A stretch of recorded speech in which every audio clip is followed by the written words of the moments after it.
বিশ্বকোষ থ্ৰুতে অসমৰ বিষয়ে উত্তৰ পূব ভাৰতৰ এখন প্ৰধান ৰাজ্য হ'ল অসম। পুৰণি কালত এই অসমৰ নাম আছিল কামৰূপ। অসম নামটোৰ উৎপত্তি সম্বন্ধে বিভিন্ন পণ্ডিতে বিভিন্ন মন্তব্য আগবঢ়াইছে। অসম অৰ্থাৎ সমান নহয়, পৰ্বত, পাহাৰ, গিৰি থকা ভূখণ্ডক বহুতে অসম বুলিছিল। আহোমসকলে প্ৰায় 600 বছৰ ধৰি এই দেশ শাসন কৰিছিল। সেইবাবে আহোম শব্দটোৰ পৰা অসম নামৰ উৎপত্তি হোৱা বুলি বহুতে ক'ব খোজে।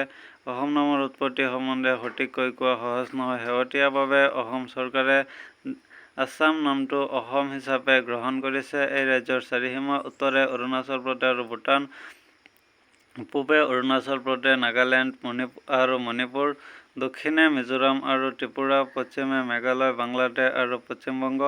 অসমৰ মাটিকালি ৭৮,৪৩৮ বৰ্গ কিলোমিটাৰ। অসমৰ জলবায়ু গৰম আৰু সেমেকা মৌচুমী জলবায়ু। অসমৰ প্ৰাকৃতিক বিভাগ তিনিটা: ব্ৰহ্মপুত্ৰ উপত্যকা, বৰাক উপত্যকা, কাৰ্বি আংলং উপত্যকা আৰু উত্তৰ কাছাৰ পাহাৰীয়া অঞ্চল। অসমৰ ৰাজধানী দিছপুৰ, গুৱাহাটী।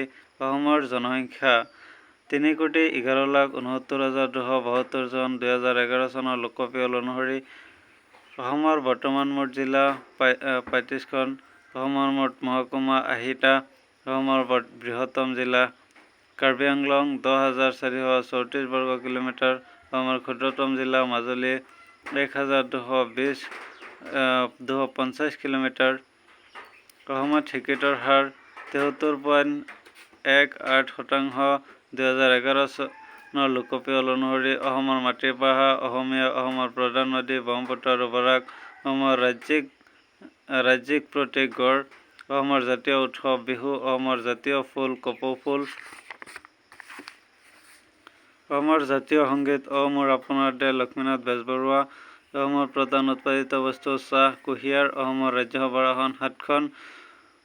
অসমৰ লোকসভাৰ আসন ১৪খন। অসমৰ বিধানসভাৰ আসন ১২৬খন।